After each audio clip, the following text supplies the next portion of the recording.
One thing about today's lesson that was not by design, it just more or less happened, is that it's very short. I don't know if that comes as good news or bad news to you today, but it is a short lesson, mostly because this text reading as a narrative, as a story, is fairly straightforward. I just finished my sermon on two of Jesus's parables, and I find them to be similar in that they're a straightforward story with a fairly obvious point, and that can make them very easy to preach from. Which is why Jesus preached in parables to make the information more accessible. And one of the things I noticed as I prepared today's lesson on Genesis chapter 39 is it's similar to that in that you don't have to scratch very deep below the surface to really get at the main points. But there are a few things to highlight that we'll bring up as we go forward. But I suspect we'll be back chatting about the text before we know it. So we'll dive into the story. Genesis chapter 39, Joseph and Potiphar's wife. And it reads, "Now Joseph was taken down to Egypt, and Potiphar, an officer of Pharaoh, the captain of the guard, an Egyptian, bought him from the Ishmaelites who had brought him down there. The Lord was with Joseph, and he became a successful man. He was in the house of his Egyptian master. His master saw that the Lord was with him, and that the Lord caused all that he did to prosper in his hands. So Joseph found favor in his sight and attended him. He made him overseer of his house and put him in charge of all that he had. From the time that he made him overseer in his house and over all that he had, the Lord blessed the Egyptian's house for Joseph's sake. The blessing of the Lord was on all that he had in house and field. So he left all that he had in Joseph's charge, and with him there, he had no concern for anything but the food that he ate." So the narrative picks up where we left off at the end of chapter 37. Remember last week we talked about chapter 38, which is an interlude. Now the Joseph story picks up where we left off after he was sold. Joseph, although separated from his family, has truly landed on his feet. The Lord was with Joseph, the text keeps saying, or something like that. And this will be a constant theme in this chapter and is likely, hint, hint, the main point. The Lord is constantly with Joseph.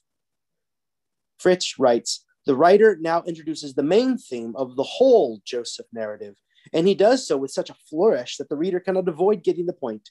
Within the scope of 4 verses, verses 2 through 5, the writer tells us 5 times that it is the Lord who is the cause of Joseph's success." Also note, Yahweh is referenced throughout chapter 39.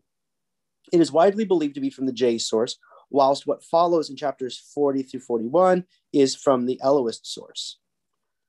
Whether chapter 39 was composed by a Yahwist writer or whether the Yahwist scribe merely inserted an editorial flourish is widely debated, and I cannot find a consensus on that, even within a commentary. Oftentimes the commentators were unsure. Now, as we read, Potiphar prospers greatly as a result of the blessing the Lord lavished on Joseph. Joseph then has a rapid rise in prestige and status. Verse 5, we can read from Hybrid about verse 5. "As in Genesis 12:3 and 30:27, God's blessing overflows to people who come into contact with Israel's ancestors." I highlight that point to note that in Genesis, often the neighboring tribes and the foreigners and the strangers and the countries that are existing alongside Israel are very often in the book of Genesis not cast in antagonistic terms. They're often quite friendly and get along quite well. So we find these instances where the people with whom the chosen interact with are therefore blessed, and they're not in competition with one another, or they don't see each other as adversaries, as we will see later in the Pentateuch. Of verse 6, Fritham writes, "The only concern Potiphar has is eating." This reference hints subtly to a lack of interest in anything else, including his own wife. That's what to make of that last line in verse 6, that he had no concern for anything but the food that he ate. He's basically just like hanging out every day with not a care in the world, and perhaps even a little bored. And we are meant to see some foreshadowing for what is to come. Maybe he's not only Maybe only does he lack interest in anything but eating, but maybe he lacks interest also in his wife. We don't know. Perhaps that's what we are meant to think. The story goes on. Now, Joseph was handsome and good looking. And after a time, his master's wife cast her eyes on Joseph and said, "Lie with me." But he refused and said to his master's wife, "Look, with me here, my master has no concern about anything in the house, and he has put everything that he has in my hand. He is not greater in this house than I am, nor has he kept back anything from me except yourself, because you are his wife. How then could I do this great wickedness and sin against God?" And although she spoke to Joseph day after day, he would not consent to lie beside her or to be with her. One day, however, when he went into the house to do his work, and while no one else was in the house, she caught hold of his garment, saying, "Lie with me." But he left his garment in her hand and fled and ran outside. I'd like to highlight that phrase, handsome and good looking. It's a repetition of adjectives for emphasis. We also see this exact same phrase used back in chapter 29 to describe Joseph's mother. This rare description of physical characteristics sets the stage for trouble with Joseph's master's wife.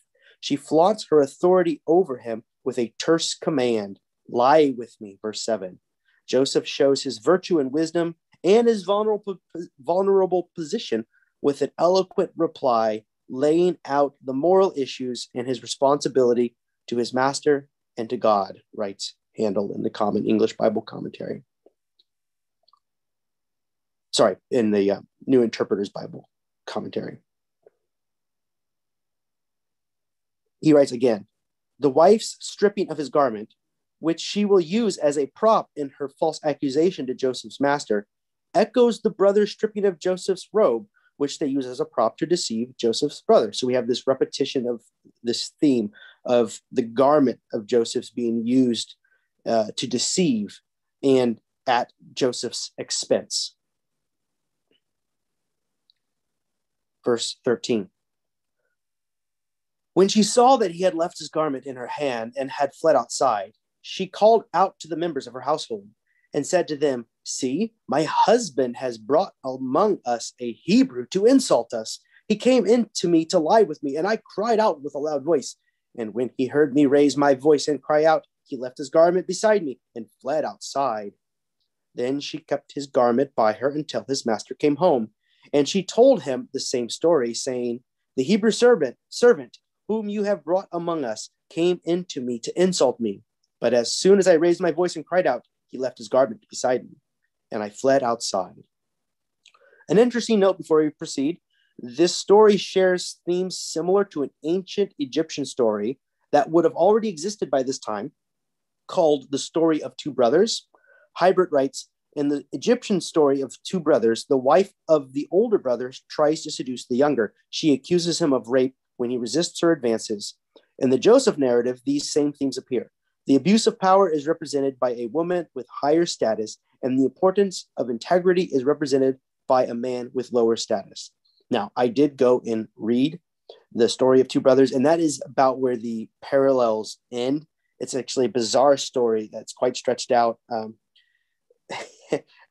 involving several deaths and resurrections, and there really aren't very many other parallels except for this theme. And I only bring it up to note that this was a common trope in those days and in and around Egypt, where one person's wife would make an advance, and there'd be a fallout in relationships or whatnot, sometimes with a different point to make at the end.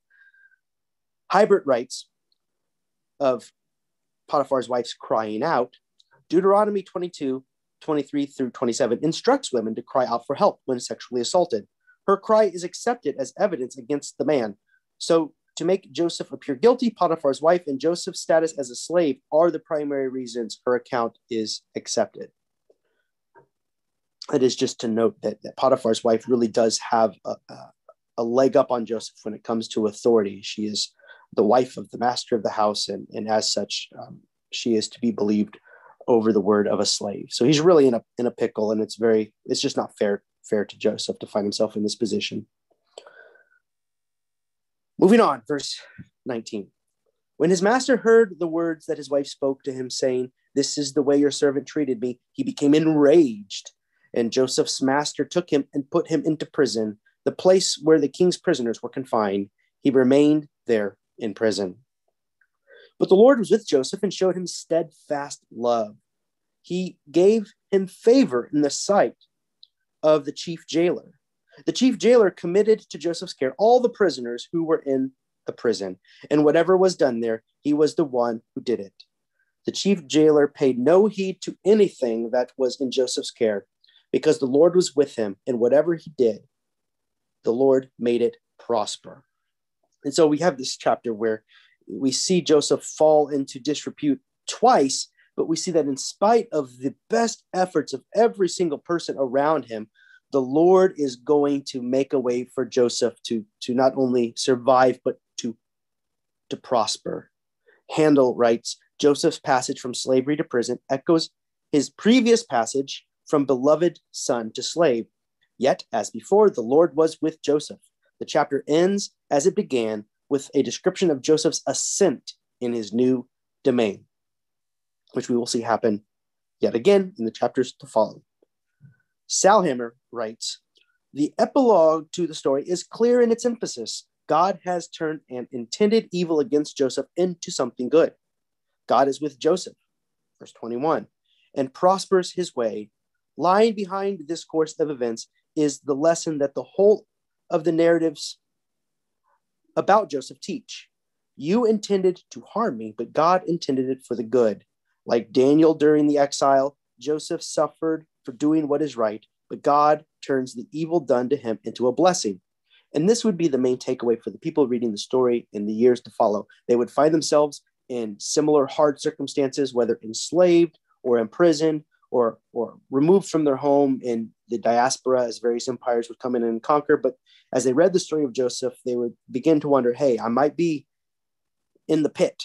I might be in a very unfortunate place for no fault of my own. But if the same God who found favor with Joseph and was with Joseph and made Joseph prosper did that back then in that story, then perhaps hope is just on the horizon. Perhaps I can expect something similar for me, was the point. So to conclude, I just use this brief summary from Fritham in the New Interpreter's Bible Commentary. He writes, once again, a story in Genesis mirrors a later experience of the people of God or an individual Israelite. From Israel from Egypt to the kingship of David and Solomon, David from shepherd boy to king. Also parallel are the theological themes of divine presence and blessing. Different, however, is the basically positive assessment of those who stand outside the community of faith, something typical of Genesis. The incident with Potiphar's wife indicates the potential for the misuse of power by those in high positions. Yet in Genesis, the author views political power, both when Joseph is in power and when he is not, much more positively. Rather than mirroring later Israel, this aspect of the story provides rulers with an ideal towards which to strive. The Joseph figure, particularly as mediated through David, provides images for the development of messianic themes. All this said, as the story would be retold through the centuries, its hearers would take heart at the claim that the same God who was with Joseph throughout his trials was still actively involved in the life of Israel, that Yahweh was always and ever striving to bless and prosper the people. God's love is truly steadfast. Salhammer writes, this is not a story of the successes of Joseph. It is a story of God's faithfulness to his promises.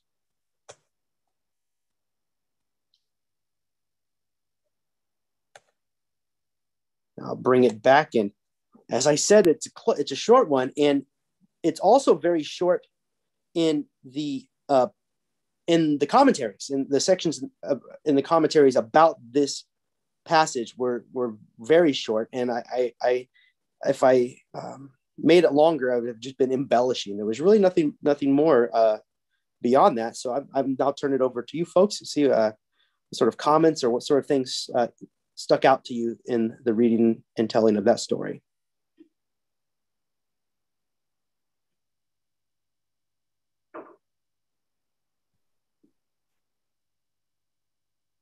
Well, I'll jump in with a thing I noticed, which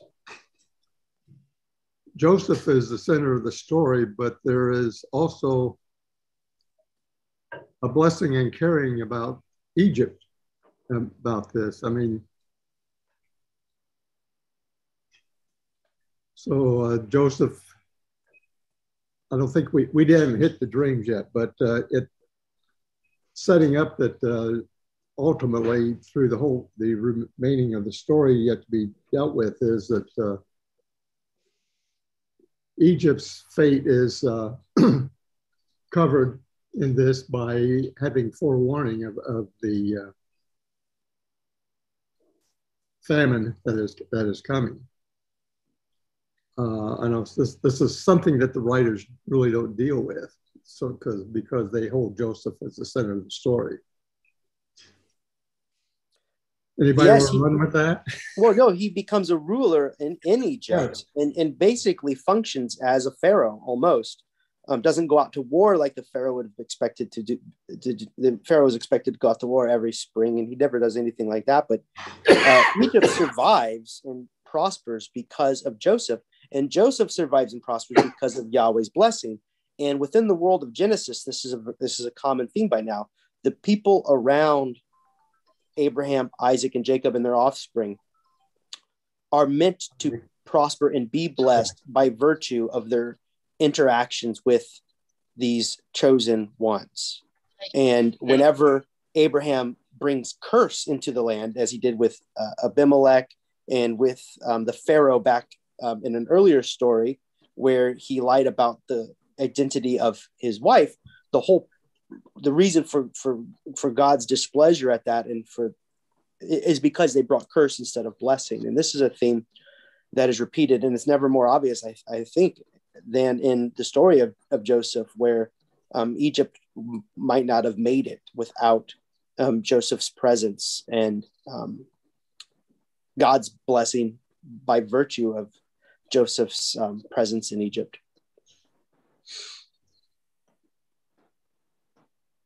I had always been taught that the fact that Joseph was sent to prison was against, he did not fulfill the normal rules of the time, that offense would have been his death instead of going to prison, which actually to me shows how important he was to Potiphar.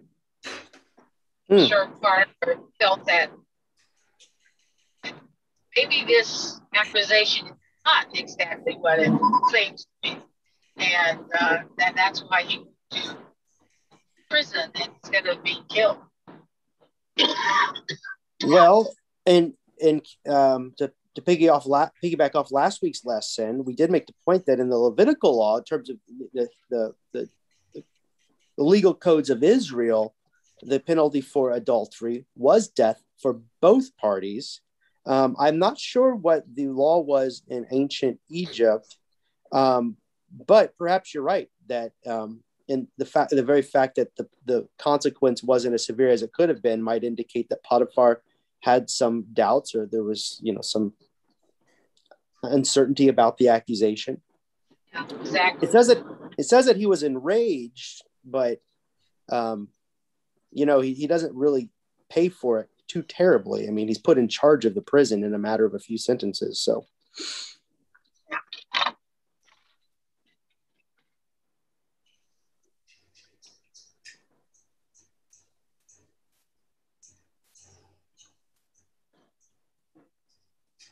I often wondered who he was enraged at.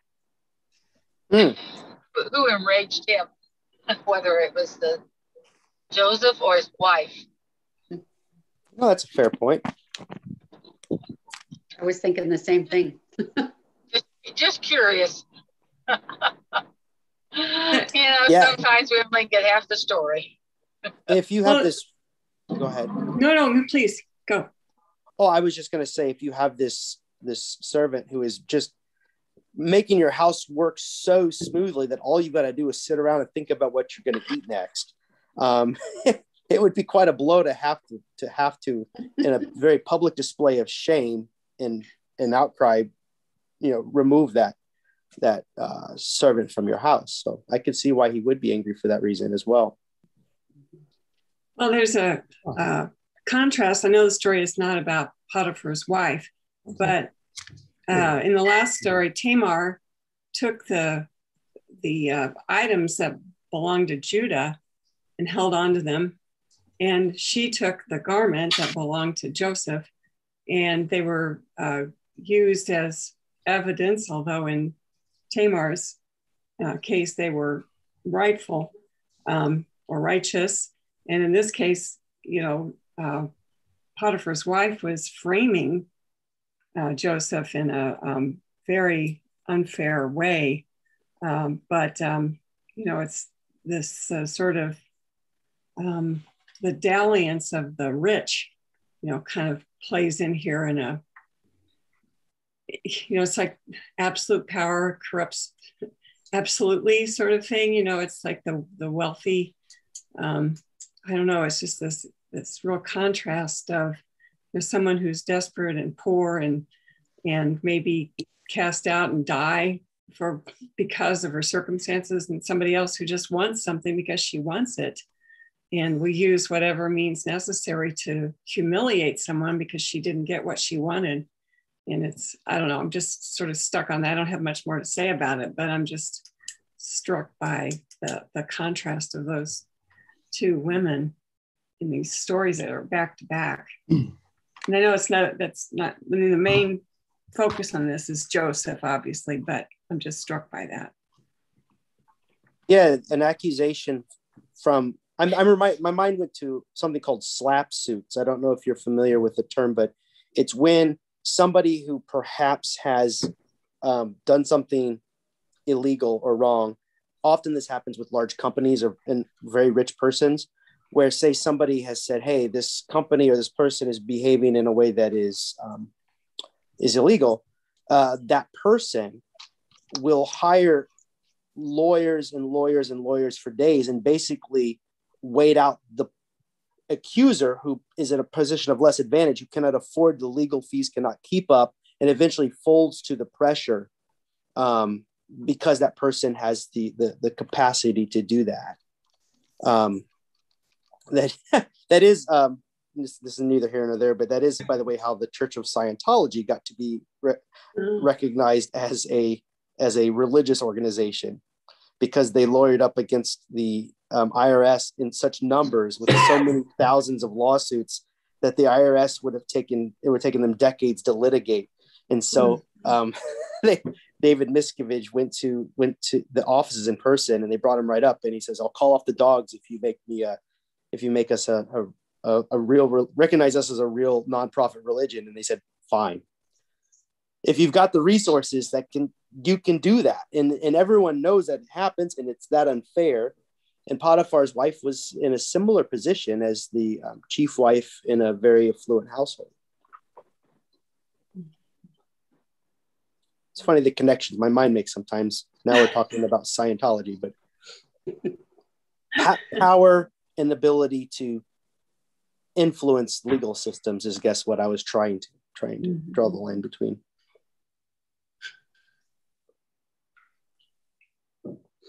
You joined us towards the end, Nancy. Actually, I noted at the beginning I missed the scripture. Were you studying this? It was a very quick one, because the story is very accessible, and the main points are just kind of sitting there on the surface. And so, in the commentaries, there wasn't a lot written about them, and I would have just belabored the point to add more to it. So it was rather short. So what's the major takeaway of the story?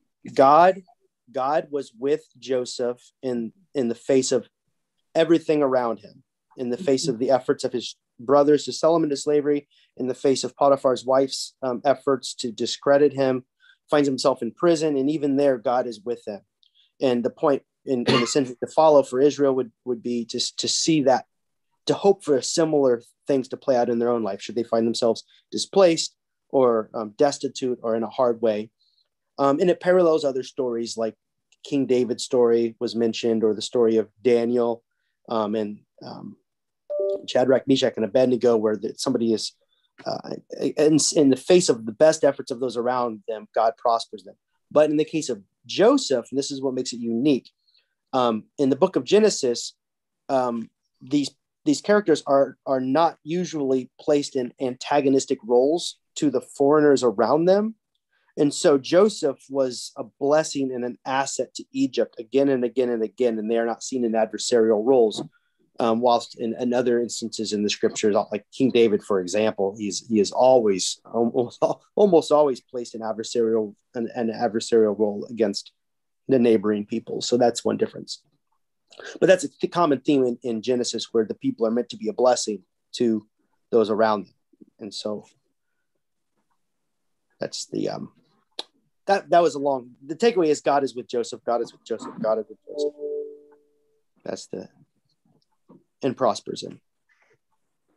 Yeah, it's like Billy Anderson said to us way back. Joseph always rose to the top.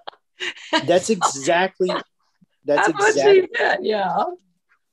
You can sell him or throw him in jail or what. You can do any number of things, but he's going to, in a matter of a few sentences in the text, be promoted to to just about the highest role he can have beneath the Pharaoh. Even in jail. Even in jail, he's got all kinds of responsibility. Yeah, he gets promoted in jail.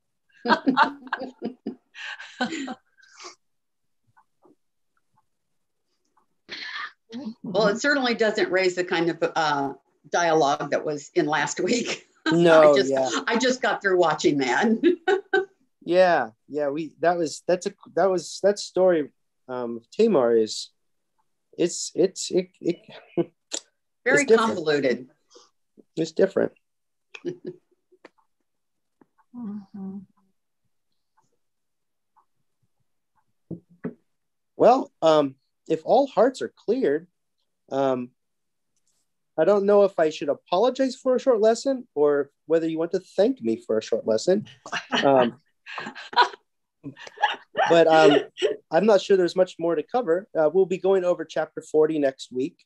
And we'll be looking at chapters 40 and 41 over the course of the next couple of weeks. They definitely belong together. And so with that, I leave you in grace and peace. Have a good couple of days and a good rest of your week. And I'll see some of you Sunday, and some of you I'll see before then. And thank you for joining.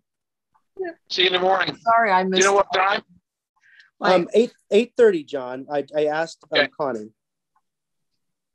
All right. See you in the morning. All right. Okay.